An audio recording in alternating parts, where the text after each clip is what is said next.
Hey everyone. So today, I'm going to take a quick second to talk about work permits and how they can affect the purchase of a property, as well as the importance of having a good lawyer when it comes to purchasing a property. Before I get into it though, if you could head down below and hit that subscribe button, as well as the notification bell to stay updated with all of our content, hit the like button while you are down there as well. Excuse me. So, work permits. Quite simple. They are basically the city, in most cases, city of Barrie, permitting you to do work on your house, that sort of thing. And when the permits come through, it's usually initial inspection, make sure that kind of scope of the permit and all that stuff checks out. And then there's an inspection to make sure everything was done correctly at the end, and then the permit is closed. So, how can this affect when you're buying a property? Well,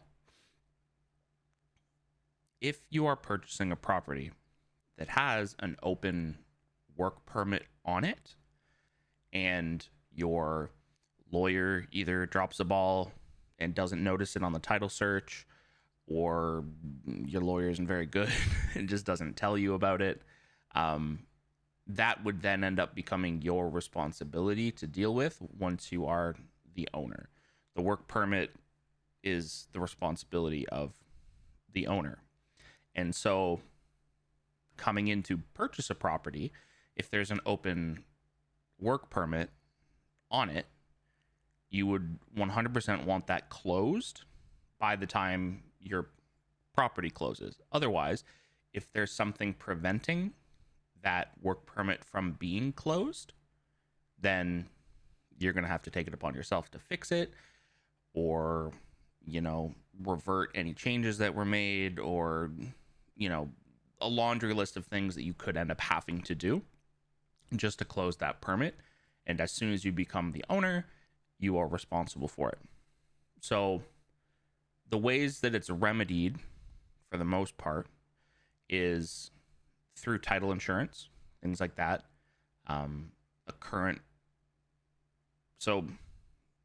Example, I'm purchasing a property and there is an open work permit on it. It is for a window in the front. Said permit, like I said, is open, wasn't an inspection done. So, even though this work permit was actually from before the current owner owned the property.